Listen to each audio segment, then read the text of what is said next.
Et nous sommes en direct pour ce 19e épisode du Live Brouillon avec Mehmet et Xerius. Et aujourd'hui, on va parler des deux problèmes majeurs qui créent des burn-out chez les entrepreneurs et qui d'ailleurs les empêchent aussi d'avoir des résultats et d'avoir des clients. Comment ça va les gars? Très très bien. Bien. La forme? Ouais, passé un bon week-end d'anniversaire en mode détente, comme je te le disais en off tout à l'heure. Et là, la patate. Eh ben, écoute, c'est super. Moi, je suis en train de taguer les gens dans le groupe pour qu'ils puissent nous rejoindre. Ah oui, j'ai pas ouvert Normalement, c'est Facebook. fait. Ouais. Normalement, c'est fait. Ok. Alors, les matinaux qui sont là et qui nous suivent en live, vous connaissez la chanson, vous mettez cochon d'Inde dans les commentaires pour nous dire que vous êtes là, que vous nous entendez bien. Vous avez le droit de dire autre chose aussi, mais c'est moins drôle quand même. C'est Aujourd'hui, notre gimmick. on a un sujet du jour qui est sérieux. Donc on va Ouais, prendre en une plus. minute pour rigoler un peu et après on va retourner dans notre sujet sérieux.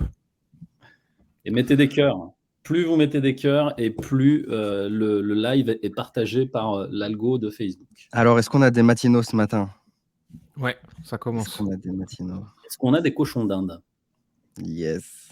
Salut Bénédicte, salut Patrick. Ouais. Bienvenue à vous. Alors, Sophie qui est là aussi. Hello Sophie. moi, ce que j'aimerais bien savoir, c'est est-ce qu'il y a des gens qui sont en train de nous regarder là en live, ou ceux qui regarderont en replay, d'ailleurs, vous pouvez répondre aussi, qui ont une idée de ce que sont ces deux problèmes qui créent les burn-out d'entrepreneurs et qui d'ailleurs les empêchent de développer leur activité, qui les empêchent d'avoir des clients, etc. J'aimerais bien savoir s'il y en a qui ont une idée de ce que c'est ces deux problèmes pour voir quel est votre niveau de conscience du sujet et que nous, on puisse aussi adopter notre discours après. Et si vous êtes déjà là, c'est peut-être que vous avez ces problèmes. Sinon, vous dormiriez. Ou vous avez des enfants, je sais pas. Mais moi, il est 9h, hein. Moi, c'est le milieu de la journée déjà. Hein. Et j'ai aucun problème. Hein. Tiens, on a Michel qui est là. Michel Janet. Oh, je suis pas un cochon. Ben, personne l'a dit, Michel. Attends. Forcément, s'il y en a un qui râle, c'est Michel. Hein. Michel. Michel, du coup, j'étais déjà en train de penser à lui à 5h du matin parce que j'étais en train de bosser sur un de ces trucs. Michel, je pense à toi très tôt. Très, très tôt. C'est beau. Et moi, je pense aux gens très tôt le matin, c'est parce qu'en fait, à partir de 15h, je pense plus à personne. Et c'est vrai, je confirme, des fois, je reçois des messages de toi à 4h37. Je me dis, Ouais, mais... mais parce qu'en fait, si tu veux, je me lève vers 4h. En général, je check les messages de l'équipe. Ensuite, je check les messages des potes qui m'auraient écrit la veille, etc. Ensuite, je vais regarder un peu des vidéos, moi, qui traînent, que j'avais envie de mater. Ensuite, je vais produire du contenu pour la journée. Et ensuite, je vais répondre à toutes les notifications. Et en fait, j'ai tout fini à 7h. Donc, en fait, c'est pour ça que tu reçois des réponses entre 5 et 7h du matin. Est-ce qu'on parle du problème majeur numéro 1 ? Et je crois que Cécile a répondu, Germain. Ouais, dans les oui, j'ai une commentaires. petite idée de ce qu'est de se disperser. Et ouais, exactement. Et ça, c'est le problème numéro 1, c'est le plus fréquent. Ouais. C'est le plus dangereux parce qu'il va toucher aussi bien des gens qui débutent que des gens qui sont beaucoup plus avancés. Moi, avant que Xerius vienne travailler avec nous, j'avais aussi le problème. Et c'est le problème de la dispersion. La dispersion dans le sens faire trop de choses au lieu d'en faire une bien. Xerius, est-ce que tu veux commencer sur le sujet? Parce que c'est toi qui l'as réglé quand même à 80% chez nous, chez Coleman Publishing. J'aimerais bien que tu nous en parles un petit peu. Ouais. Ouais. Et du coup, le problème qu'on avait, tu vois, je parle du problème qu'on a traversé et comment on l'a résolu. Tu peux parler de ce que nous, on avait comme problème et comment on l'a résolu, et ensuite, en fait, faire le pont avec des personnes qui sont peut-être moins avancées que nous, qui peuvent avoir le même problème, mais d'une façon un peu différente, et comment elles peuvent le régler, en fait. Yes, ok, ça marche. Et du coup, le problème que nous, on avait, c'était vraiment donc, la dispersion, comme on l'a dit. Et comment ça se manifestait, la dispersion? En fait, pour rester inspiré et pour atteindre nos objectifs, on suivait beaucoup de mentors, beaucoup de personnes qui sont bien au-dessus de nous et qui nous inspiraient. Et donc, à chaque fois, en fait, qu'on regardait du contenu, qu'on regardait des interviews, qu'on suivait leur programme, on avait envie de faire la même chose.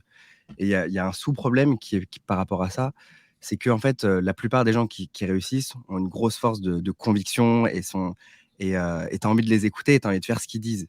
Et en fait, si tu écoutes plusieurs personnes, les gens vont dire des choses contradictoires. Et ce qui va se passer, c'est que tu vas avoir envie de tous les écouter parce qu'ils ont une grosse force de persuasion et une grosse conviction. Et tu vas un peu créer un truc à ta sauce. Et tu vas un peu essayer de dire: «OK, je prends ça de telle personne qui m'inspire, je prends ça de telle personne qui m'inspire, je prends ça de telle personne qui m'inspire». Ce qui crée un espèce de cocktail, mais qui n'est pas forcément, Qui marche pas. ouais, voilà, c'est ça, qui marche pas toujours parce qu'en fait, bah, chaque personne a sa science, chaque personne a ses forces et même si tu les prends, enfin, je sais pas comment expliquer. Si tu fais un cocktail, je sais pas pourquoi ça marche pas, alors que si tu suis une formule et que tu l'adaptes à toi, ça fonctionne. Et c'est comme ça, en fait, que nous, on a réussi à passer chaque palier.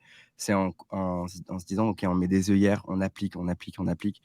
Et même le fait de juste de mettre des œillères et de prendre ces décisions, ça nous fait avoir plus de résultats, tu vois? Mmh. Moi aussi personnellement, tu vois, avant qu'on bosse ensemble, j'avais vécu ce genre de problème, c'est-à-dire dans mon activité que j'avais, où j'aidais les hommes trop gentils à s'affirmer et prendre confiance en eux. Et ben, à chaque fois que je suivais un mentor et que je me disais: «OK, je fais confiance en sa méthode, j'essaye de suivre et de rien regarder ailleurs». Je me désinscrivais de toutes les autres newsletters, je suivais plus personne, tu vois? Sur YouTube, je me suis désabonné de tout le monde. Bah, là, j'avais des résultats, parce que, en fait, j'avais confiance, tu vois? Et j'essayais pas de tout refaire ou de mettre des filtres enfin, tu vois? Genre de se dire: «OK, je dois faire comme ça, mais je vais d'abord le passer par le filtre de ma décision et mon filtre pour l'adapter, à ma sauce et pas faire tout ce qu'il dit, faire vraiment que ce qui m'arrange, en fait», tu vois? Ouais, donc ça, c'est problématique de faire comme ça et les résultats viennent à chaque fois qu'on focus. Et le truc, c'est que plus le temps passe et plus, tu commences à dire: «Ah putain, il y a 2 ans, c'était pas si mal, ce que j'avais créé et si je m'étais pas dispersé, putain, je serais là, en fait, sûrement», tu vois? Et en fait, j'ai à vouloir me disperser, aller plus vite, vouloir aller plus vite, j'ai perdu plus de temps, en fait. Et ça fout les boules. Donc ouais, tu perds du temps, tu perds de l'argent, tu perds de l'énergie à t'acharner dans tous les sens pour rien et voilà ce que Moi, j'avais à dire. tu sais que moi, j'ai ça avec YouTube. Je pense que sur toute ma carrière professionnelle de quasiment 10 ans, tous les ans, je recommence YouTube et j'arrête YouTube. Et mes premières vidéos, elles datent de 2013-2014. YouTube, c'était rien, il y avait personne dessus. Et je me dis: «Bordel de cul». Si j'avais été capable d'être focus, d'avancer, de tester et cetera, j'aurais quoi comme chaîne aujourd'hui, quoi? Et après, à côté de ça, ça prouve aussi aux gens qui nous suivent que, bah, en fait, nous, avec une toute petite chaîne YouTube, on arrive à faire de très, très gros chiffres, et que c'est pas la taille de l'audience qui compte, c'est plutôt sa qualification. Et nous, on a des gens très, très qualifiés qui nous suivent. Mais c'est vrai pour tout. C'est vrai pour ta stratégie, ton business model, tes mentors. À chaque fois que tu veux faire 12 trucs en même temps, tu fais les 12 mal. À chaque fois que tu te focuses sur un truc et que tu mets de l'énergie et de l'espace mental dessus, tu peux progresser et tu peux le faire mieux. Et c'est ce qu'on répète tout le temps, en fait. Toutes les stratégies marchent. Tous les réseaux sociaux fonctionnent. Tous les programmes, les mentors qui sont sur le marché depuis plus de 3 ans, a priori, c'est qu'ils sont pas mal. Un truc à fond et pas à se disperser. Et ça, c'est Ouais super dur, en fait. ouais, et le truc, c'est que, tu vois, quand on se lance, quand on est débutant, on va se comparer à des gens qui ont des gros moyens et du coup, qui peuvent racheter leur temps, qui peuvent, avec une équipe, qui peuvent faire plein de choses que nous, on peut pas faire et on va faire la même chose sans les moyens de production, sans les mêmes moyens financiers, sans les mêmes effets de levier. Par exemple, je sais pas, si tu veux être à la fois sur LinkedIn, YouTube, Insta, soit c'est ton super pouvoir, tu vois, comme toi, soit tu as une équipe que tu payes 20 000 € ou plus par mois selon ton niveau de production et quand on se lance, on veut faire pareil, tu vois? Alors que ce qui marche quand on se lance, c'est d'être sur, allez, une plateforme, maximum Mmh. 2 et d'être très, très bon sur cette plateforme-là et de percer, en fait. Parce que, à mettre son énergie partout, on est moyen partout et on perce nulle part et ça nous énerve et on n'a pas le résultat qu'on veut. C'est que moi, je me suis fait coincer comme ça, mais comme un débutant, quoi. Heu, je regardais à l'époque on produisait déjà beaucoup de contenu. Et je regarde une interview de Alex Hormozy, donc 100 millions par an, et Grant Cardone, entre 500 millions et 1 milliard par an. Et Grant Cardone dit à Hormozy, tu publies combien de contenu par jour? Hormozy, il fait 1 ou 2 par jour. Grant Cardone, il fait, moi, c'est 10 par heure. Si tu veux plus, tu fais plus. Et moi, là, si tu veux, sur le coup, il y a mon cerveau reptilien qui s'active, il se fait, mais c'est vrai, il a raison, on va publier 25 contenus par jour. Je me souviens. Sauf qu'on n'a pas son équipe. L'équipe de Alex Hormozy, c'est 50 à 60 000 $ par mois pour les payer tous. Grant Cardone, ça doit être encore plus. Il a une équipe, je crois, de 10 ou 15 personnes juste au contenu. Mais tu peux pas faire les mêmes choses qu'eux. Tu vas te noyer. Et sur le coup, par contre, ça a vraiment activé mon cerveau reptilien. Je me suis dit, mais oui, c'est une trop bonne idée, c'est évident. Mais non, c'est une très très mauvaise idée. Et pourtant, on le répète tout le temps. Ne reproduisez pas les actions de gens qui sont plus loin que vous. On le dit tout le temps dans les publicités. Les pubs, les tunnels, les webinaires, les machins, les trucs, et avec la vente au téléphone, c'est pas bon. Et il y a toujours un couillon qui vient me dire dans les commentaires, mais alors pourquoi tu le fais? Mais parce que nous, on fait 100 cas par mois et que toi, tu fais 0. Et en fait, à 100 cas par mois, on a une équipe et des systèmes qu'on peut payer, qu'on peut optimiser, que toi, tu peux pas quand tu débutes. Et quand tu débutes, que tu es tout seul et que tu fais moins de 10 000 par mois, ces systèmes-là, ils sont mauvais pour toi, ils sont dangereux pour toi. Tu vas te perdre, tu vas paumer de l'argent, tu vas te noyer, et tu vas croire en fait que c'est ton business ou toi le problème, alors que c'est le système que tu as utilisé. Et le système, moi, j'irai plus loin, c'est la stratégie que tu as utilisée. Et quand je me suis lancé au tout début, il y a 7 ans de ça, j'avais aucune stratégie. Et j'ai fait cette erreur, tu vois, d'amener en fait tous les réseaux, mon contenu dans tous les réseaux. Et la première chose que ça crée, c'est de la frustration. C'est-à-dire que comme tu veux être partout et que tu veux en fait à peu près rayonner partout, entre guillemets, bah, le contenu que tu fais, en fait, c'est un contenu bis repetita. Donc, tu prends ce que tu mets sur Facebook, tu fais la même chose sur Insta, sur YouTube. Et en fait, chaque plateforme a ses codes, a ses règles et surtout, les gens le voient. C'est-à-dire qu'ils ne sont pas bêtes, les gens qui te suivent. Ils voient tout ça. Et en fait, la frustration que tu crées, c'est de comparer finalement ton chapitre 1 au chapitre 10 de mecs qui sont déjà beaucoup plus évolués que toi. Mmh. Là, en fait, quand tu rentres là-dedans, à l'intérieur, ça crée également, tu sais, tout un panel de croyances, puisque tu rentres dans la comparaison. Tu vois ce que tu viens de dire? Attends, tu te compares quand même à Grant Cardone, 1 milliard de chiffre d'affaires par an. Mais il a raison, je peux faire pareil. Mais attends, Jérémy, tu es Jérémy. C'était une si mauvaise idée. Redescends. C'était une si mauvaise idée. Comparaison. Et tu vois, ça, il n'y a rien de pire que de se comparer à des personnes qui ont déjà, enfin, ils sont en place, etc. Attends, tu peux pas faire ça. Et ça, je l'ai fait aussi à mes débuts. C'était une très, très grosse erreur. Et le focus, il faut le savoir, là, on parle simplement des perceptions du cerveau. C'est un biais du cerveau, c'est-à-dire que le cerveau, et ça, j'ai cassé cette légende, tu vois, dans une intervention radio que j'avais faite, le cerveau est fait pour traiter une information en même temps. C'est-à-dire que quand tu fais une chose, tu ne peux pas faire plusieurs choses à la fois. Et mesdames, ne vous offusquez pas, les femmes ont le même cerveau que les hommes. Donc en fait, tu peux faire qu'une seule chose à la fois. Et tant que tu n'as pas compris ça, en fait, derrière, tu continues à t'éparpiller, à penser que peut-être faire un petit bout là, un petit bout là, un petit bout là, ça va te rapporter, alors que pas du tout. Et j'insiste sur la stratégie, parce que si tu n'as pas la bonne stratégie, tu peux être le meilleur coach, tu peux être je sais pas moi, le meilleur entrepreneur, mais si tu n'as pas une stratégie derrière, pour moi, c'est essentiel, c'est la colonne vertébrale, si tu veux, de ton entreprise. Sans stratégie et surtout sans ADN de l'entreprise, c'est-à-dire sans savoir quelle culture d'entreprise tu veux insuffler dans ta boîte, tu vas faire l'erreur, et peut-être qu'on peut en parler tout de suite ou pas, ou on attend. J'introduis la deuxième erreur. Attends, je vais parler d'un. On a encore des choses à dire sur la première, on n'a pas fini. Vas-y, Attends, vas-y. après, au bout de 25 minutes, on n'a plus rien à dire, on va de nouveau dire des conneries comme la dernière fois. Non, là on est le matin. Là, tu vois, on est. C'est vrai que je me sens plus vif. Hein. Ouais, moi aussi. Pareil. Et on va arrêter de faire des trucs le soir, ça ne réussit pas de toute façon. Ouais. J'aimerais rebondir sur le. C'est la croyance de Grant Cardone ou d'Alex Hormozy, Jérémy, si tu veux plus, tu fais plus. Grant Cardone. Ouais. Grant Cardone, d'ailleurs, c'est son mantra, c'est 10x, ouais, 10x. C'est 10 fois plus, quoi. Des objectifs 10 fois plus grands, boss 10 fois plus, des produits 10 fois plus, etc. Quoi. C'est tout son propos. Et lui, ça lui a réussi, hein. Ça veut dire qu'il faut faire parler, quoi. Ouais, c'est ça. C'est qu'en fait, lui, c'est son énergie, c'est sa manière de voir les choses, c'est ce qui a marché pour lui. Mais on peut pas prendre juste une croyance et l'appliquer à soi Sans contexte. sans forcément. Ouais, sans contexte, ouais, c'est ça. Parce qu'en soi, le 10 fois plus, enfin, fais plus, ou si tu veux plus, fais plus. Enfin, personnellement, pour moi et même pour nous, Jérémy, ça a pas fonctionné, tu vois. Genre, Non, non, pas du tout. si tu fais plus bêtement, genre sur les actions Au qui ont contraire, pas d'effet de levier, ça sert à rien, en fait. au contraire, c'est à chaque fois qu'on fait moins que nos résultats ils remontent, nous. Ouais. Et encore une fois, la stratégie, c'est la stratégie de Jérém d'avoir, tu vois, 1000 idées à la seconde. Mais si toi, tu n'avais pas été là pour emmener ça quelque part, tu vois, lui donner une forme et lui donner une direction, ça Ouais, aurait pas canaliser, ouais. fonctionné. Ouais, il faut canaliser, quoi. Bien sûr.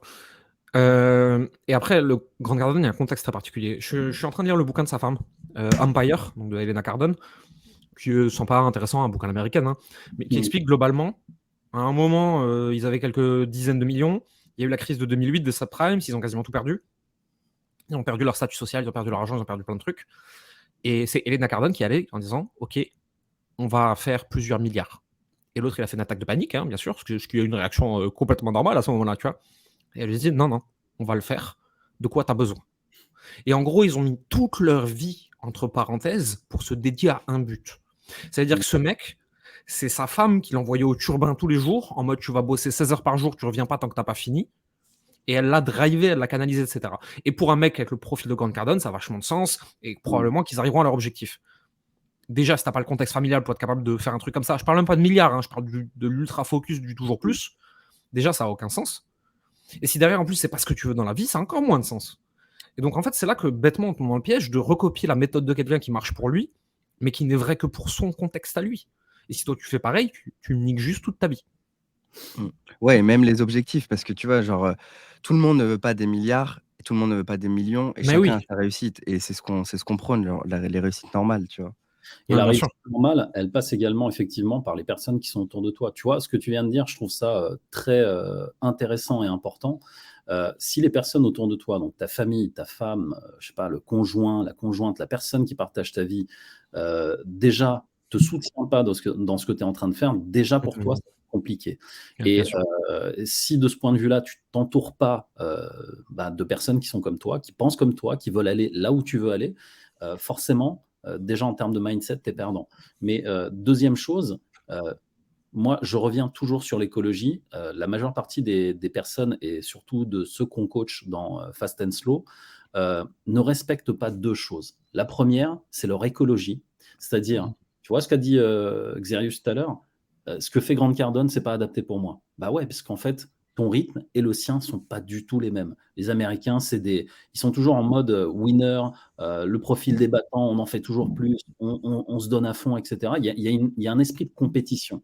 Et en fait, pour une personne qui n'est pas du tout là-dedans, c'est ultra nocif pour ton état d'esprit, pour ta vie, pour ton physique, pour le mental, pour tout.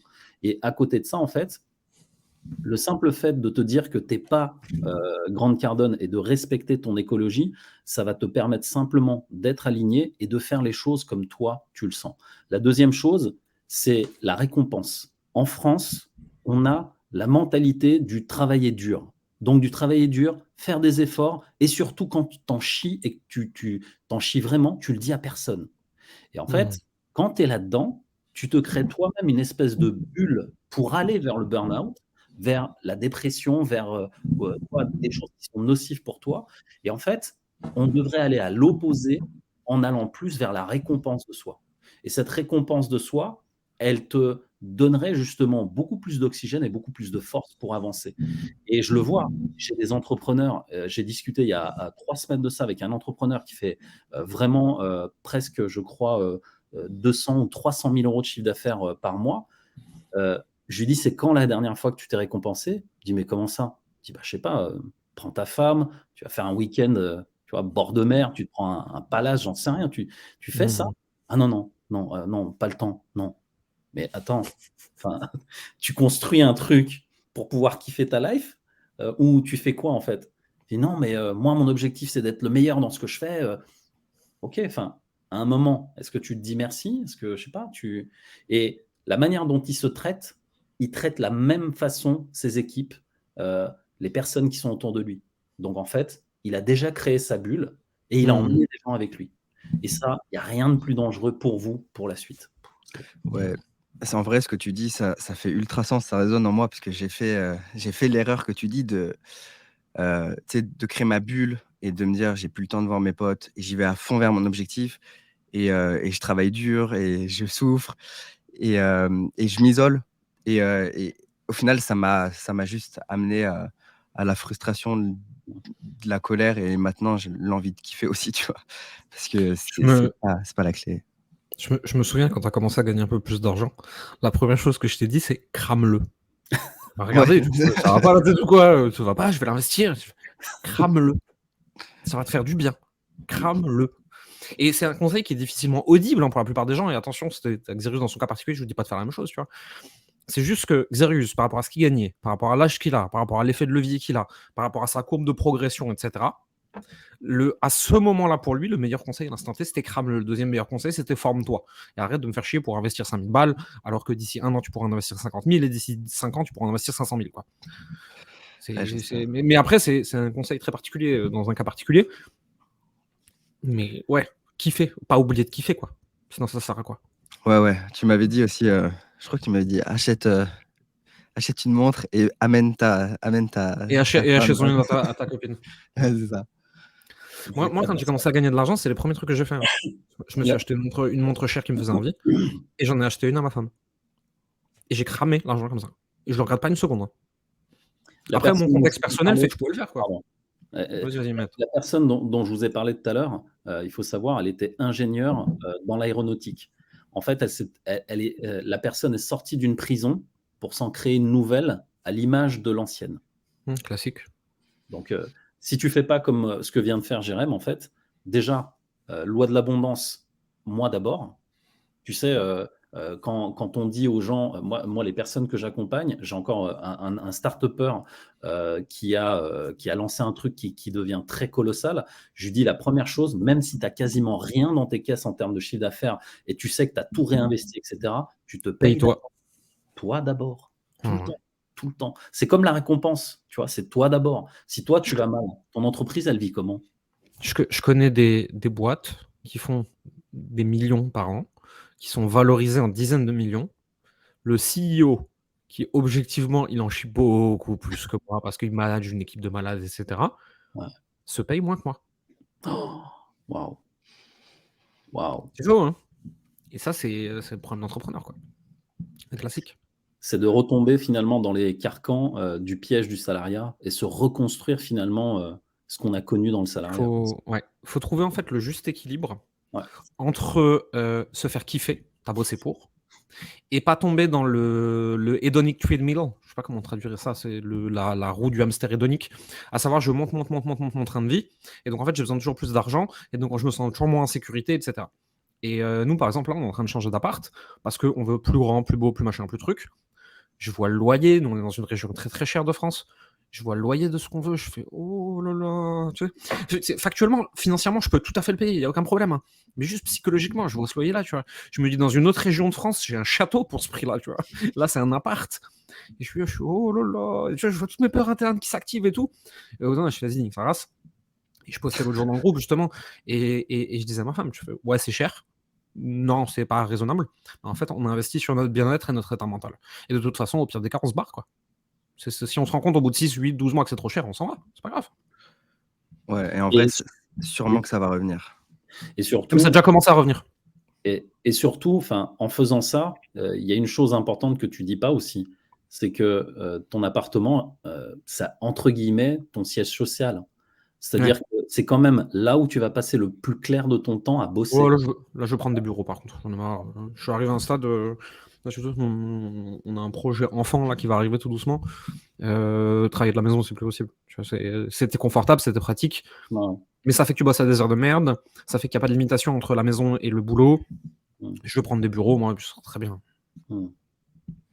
Ouais, mais en tout cas, en termes de mindset, tu fais un shift et Ouais. je pense que pour Mmh. revenir sur le fait de s'éparpiller, je pense que tu penses différemment aussi et tu prends Ouais. d'autres types de décisions quand tu es dans un lieu comme ça et que tu t'offres, Mmh mh. ce genre de Ah, tu te C'est dis: ça «Je vaux ça». Tu ça te que je dis: «Je voulais vaux dire. ça». Ouais, c'est ça que je voulais dire. C'est que tu te récompenses aussi à la hauteur et il a raison Xerius, tu pas du tout le même état d'esprit quand tu es dans un super bel endroit, il y a une belle énergie, tu es bien dans ta tête, bien dans ton corps, enfin, Complètement. c'est Et alors, je voudrais juste qu'on réponde à une question, et après on va passer à la deuxième erreur. et ils sont C'est quoi nombreux à du bouquin 9 de Deep heures. Work? Ils sont Ah ouais, 22, ils sont chauds, hein. 22, waouh!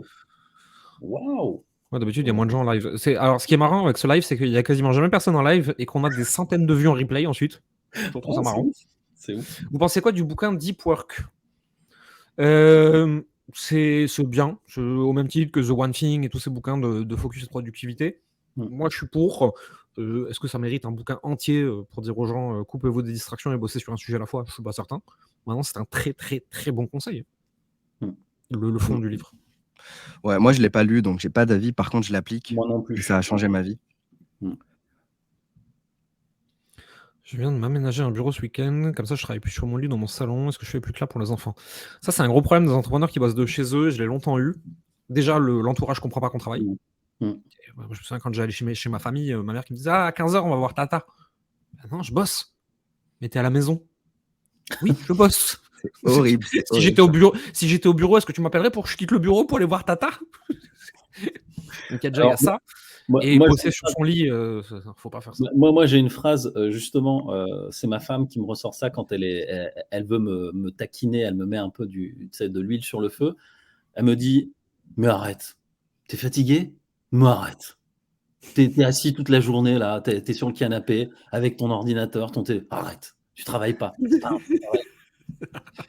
Ouais. Oui, elle fait ça exprès, hein, quand on veut se taquiner un petit peu, tu vois? Et ça nous amène tout ça, d'ailleurs c'est très bien parce que ce commentaire c'est dans la lignée de tout ça, au deuxième problème majeur qui crée des burn-out d'entrepreneurs et qui les empêche d'avoir des clients et qui les empêche de développer leur activité, c'est le fait de trop s'identifier à son entreprise et de ne pas être capable de faire la part des choses entre j'ai un business et je suis mon business. Et j'aimerais qu'on fasse un parallèle très simple. Si vous ouvrez, je sais pas, vous installez une laverie automatique. Voilà, allez, business passif bien non personnifié. Si votre laverie automatique marche pas, est-ce que vous avez l'impression que le monde entier vous en veut et vous juge? Et que vous êtes nul? Ou juste vous avez pas trouvé comment faire marcher cette putain de laverie, quoi? Et en fait, nous, notre cœur de métier, c'est d'accompagner donc des coachs, des consultants, des formateurs, des thérapeutes, donc des gens qui transmettent leurs connaissances, qui gagnent de l'argent comme ça. Leur connaissance et leur expérience. Et en général, vu que c'est eux qui communiquent, c'est eux qui délivrent, c'est eux qui vendent, etc., ils ont l'impression que leur entreprise, c'est eux. Alors, je vais le dire une bonne fois pour toutes. Votre entreprise est un actif dans lequel vous injectez de l'énergie, de l'argent, du temps, et qui vous rend de l'argent. Si vous aviez un distributeur de boissons, ce serait la même chose. À partir de là, vous n'êtes pas votre entreprise. Votre entreprise vous appartient et est là pour vous nourrir. Intellectuellement, émotionnellement, financièrement, etc. Même Xerius, c'est des trucs avec lesquels vous avez galéré, vous, au début, ou pas? C'est le principe de dire, et là on parle d'induction, parce que c'est le cerveau qui induit ça. Je suis entrepreneur et je suis le représentant de mon entreprise. En fait, c'est le mot je suis, tout comme le verbe avoir. Tu sais, en fait, on s'est rendu compte par exemple dans les hôpitaux, que les personnes qui disaient j'ai un cancer, je suis malade, induisait le fait que cette personne s'identifie à la maladie et qu'en fait, il n'y avait pas de dissociation. Et en PNL, on parle souvent de dissociation, on dissocie finalement les choses. Si je devais être un ayatollah de la PNL, je devrais dire je pratique l'art du coaching et je ne devrais pas dire je suis coach PNL. Tu vois, parce qu'il y a des ayatollahs, tu sais, un peu partout. Ayatollah de l'orthographe, ayatollah de la PNL, enfin, il y en a un peu partout de cela. Et donc, les maîtres Galibert, c'est les pires. Voilà. Ouais, t'as fait une faute là. Ouais, Je suis prof de français. Ça. Et fous-moi la paix. Dans cet état d'esprit, si tu veux, ce qu'on a compris, c'est que l'induction de dire je suis emmène la personne à une identification profonde en elle-même et ça la coupe complètement de sa personnalité. Donc c'est pour ça que prendre le parti de dire euh, mon corps en fait est malade de quelque chose ou de dire euh, l'entreprise que j'ai fondée apporte ça au public et pas de dire je suis mon entreprise et mon entreprise elle fait ça, etc. En fait, ce n'est pas ton entreprise, c'est un véhicule que tu utilises pour gagner de l'argent. Voilà, comme tu disais, c'est ça rentre, ça sort finalement.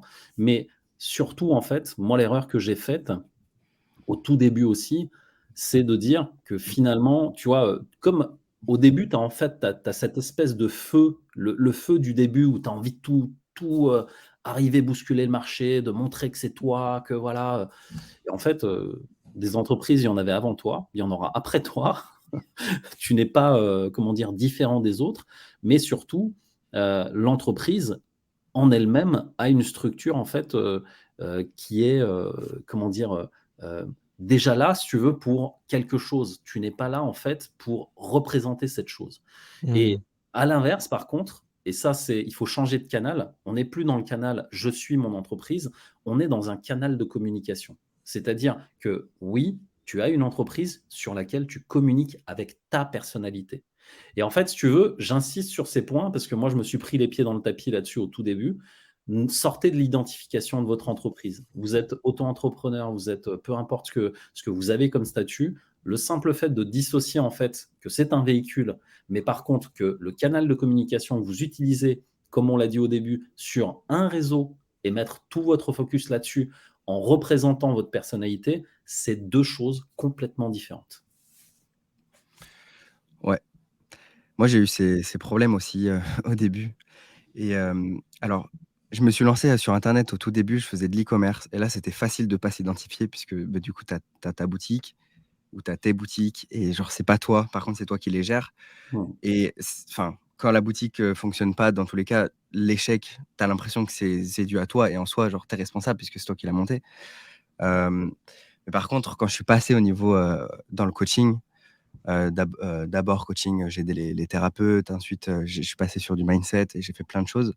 Là, ouais, j'ai commencé à m'identifier et il y a un problème aussi, c'est que, c'est que, par exemple, quand tu rejoins, je sais pas, un programme de marketing en ligne et tout, on va te dire, «OK, l'objectif, c'est d'être le leader de ton marché», tu vois? Et genre, tu te dis: «Je serai leader de mon marché, genre, dans 90 jours». Ou donc déjà, enfin, tu vois, je trouve qu'on te met quand même, genre, la croyance dans la tête que tu et sera leader et en plus un truc dans 90 jours et comme tu dis Mehmet, il y a plein d'entreprises et en vrai, enfin, c'est pas ultra sain de penser ça et de vouloir essayer ça dans un temps défini et cetera, tu vois? Alors c'est bien d'avoir un objectif pour ceux qui sont drivés par, la compétition ou l'ego ou peu importe, mais en tout cas, pour la plupart des gens, en tout cas, qu'on accompagne, je trouve que c'est pas ultra sain et après le fait de s'identifier à son entreprise, je trouve que ça amène, quand son entreprise est en échec et qu'on s'identifie à elle,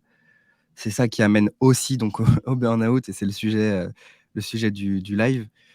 Moi personnellement, à un moment donné, genre dans mon développement, je pensais vraiment que j'étais maudit et je me disais: «Putain, qu'est-ce qui va pas? Qu'est-ce qui va pas chez moi, en moi?»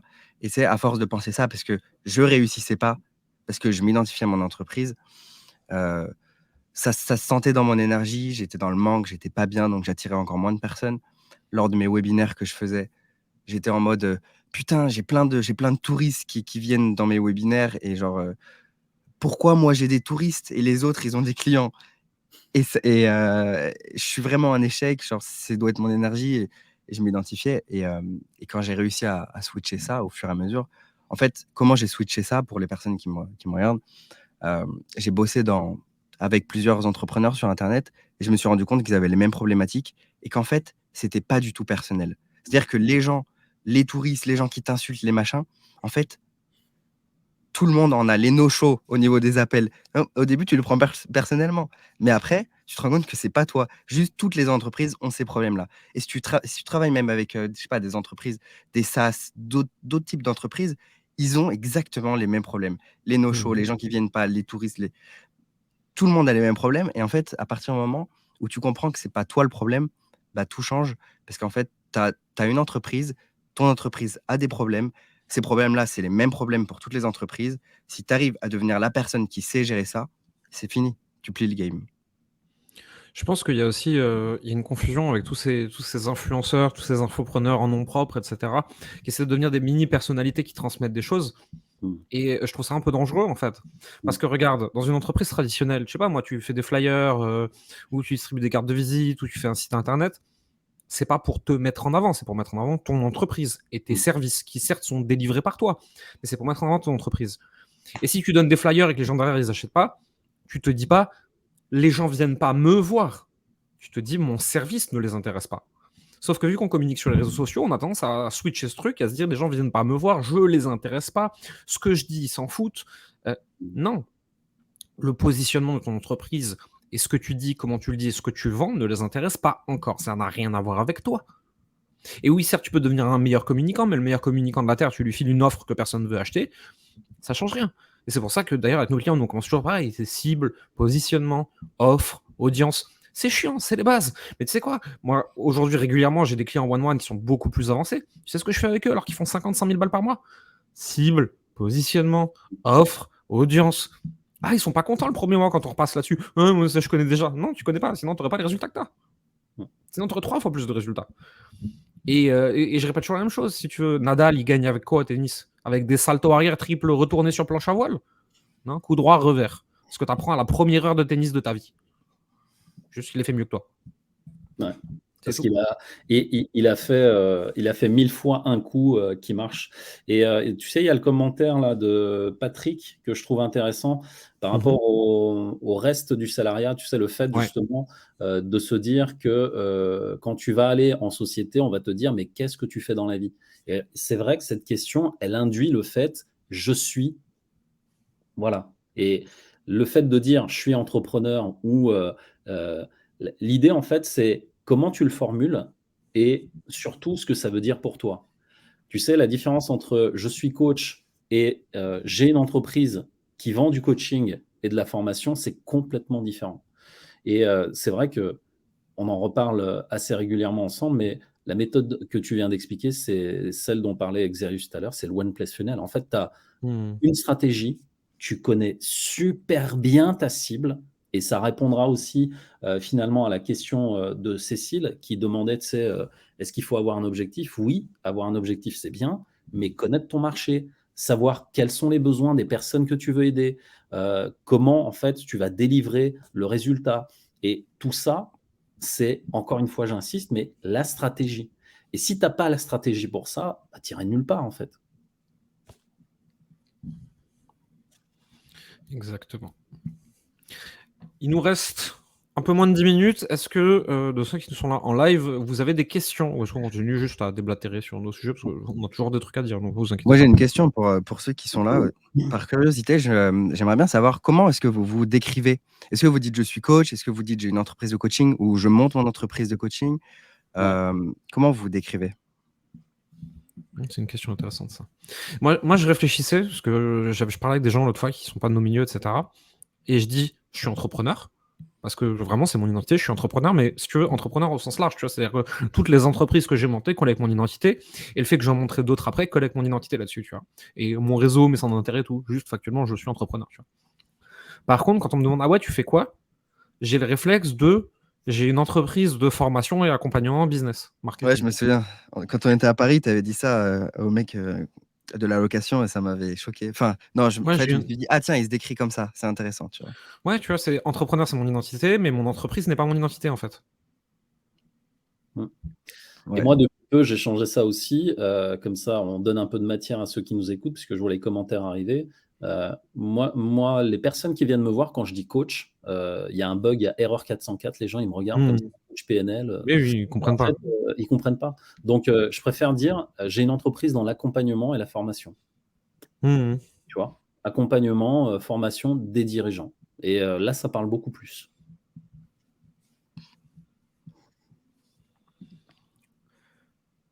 Beaucoup de commentaires. C'est un gros problème. Et puis, au final, je pense que selon les personnes, mais je pense que c'est un besoin qui est quand même assez général, on a besoin d'avoir un statut ou de se dire ce que je fais, c'est différent ou c'est pas comme tout le monde ou peu importe. Et ça, c'est une vraie question, tu vois? Genre, moi aussi, genre, Un ego trip, non? un peu, bah, ou de se dire, tu vois, genre, je sais pas, si tu dis, je suis coach. Aujourd'hui, Ouais. le coaching, c'est quand même assez mal perçu en dehors du monde du coaching, tu vois? Genre, enfin, il y a enfin, il y a des gens qui peuvent te voir négativement quand tu dis: «Je suis coach», tu vois? Ou te juger directement ou te mettre dans une Ouais. case, tu vois? Moi, je leur dis, hein, là, j'ai fait une vidéo, elle est pas encore sortie. La vidéo, elle fait alors, je suis Jérémy Coleman, j'ai une entreprise qui, on fait ça, et cetera. Je fais alors, pour ceux qui comprennent pas, c'est coach de coach de coach. Comme ça, j'énerve les gens, tu sais, tout de suite. Ça me détend.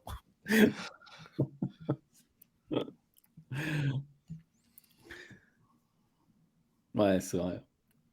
Ouais.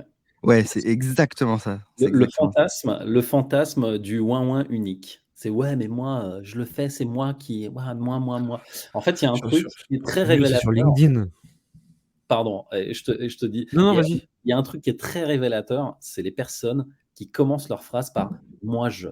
Moi, je fais pas ça comme moi je. T'as oublié un bout. C'est oui, mais moi je. C'est-à-dire que c'est ce que j'allais dire justement avec LinkedIn. LinkedIn, tu dis un truc, et tu sais, moi sur les réseaux sociaux, en fait, j'assène un peu des grandes vérités généralistes qui ont l'air un peu dogmatiques. En vrai, elles ne le sont pas, tu vois. C'est Mmh. juste qu'en fait, si c'est vrai 95-99% du temps, je vais pas me faire chier dans un post LinkedIn ou un post Facebook à mettre les 50 nuances de gré, quoi. Arrête de me faire chier. Et il y a toujours un oui, mais moi je qui arrive dans les commentaires, il fait oui, mais moi je connais une fois où c'était pas vrai parce que l'arrière-cousine de la tante de mon chien, elle a pas fait comme t'as dit, et en fait il lui arrive que. Mais je m'en bats les couilles! Pourquoi tu m'emmerdes?